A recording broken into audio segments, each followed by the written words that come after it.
बिस्मिल्लाहिर्रहमानिर्रहीम जी, अस्सलाम वालेकुम। मैं राना तजम्मुल और आप देख रहे हैं लर्निंग पॉइंट चैनल। आज के छोटे से ट्यूटोरियल में हम देखेंगे कि किस तरह आप एक्स कोड या C plus plus developer tool अपनी मैकबुक में इंस्टॉल कर सकते हैं। तो सबसे पहले आपने क्या करना, अपनी मैकबुक को ऑन कर लेना और उसके बाद आपने टर्मिनल में जाना है। यहाँ पे आपके पास सर्च का ऑप्शन होगा, यहाँ से आप टर्मिनल को सर्च करेंगे और उसके बाद आप टर्मिनल ओपन कर लेंगे। जैसे ही आप टर्मिनल ओपन करेंगे आपके पास इस तरह की विंडो नज़र आएगी। इस पे आप लिखेंगे सी लैंग डबल अंडरस्कोर और उसके बाद आपने वर्जन लिखना है।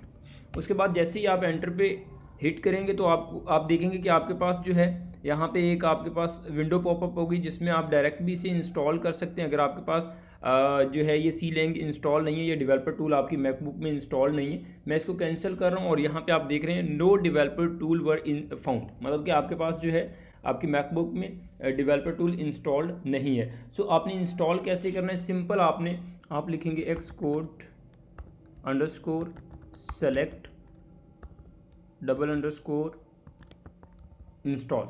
जैसे ही आप इस कमांड को रन करेंगे तो दोबारा वो विंडो आपके पास पॉपअप होगी और आपने जस्ट इंस्टॉल पे क्लिक करना है और उसके बाद आपने इस लाइसेंस को एग्री करना है।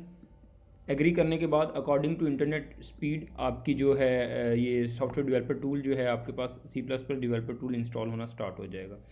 इसी तरह आप C lang double underscore version को अगर दोबारा चेक करेंगे तो आप देखेंगे आपके पास जो डेवलपर टूल इंस्टॉल हो चुका होगा। Thank you so much for watching this video. इंशाल्लाह मिलते हैं किसी और लेक्चर में। Thank you.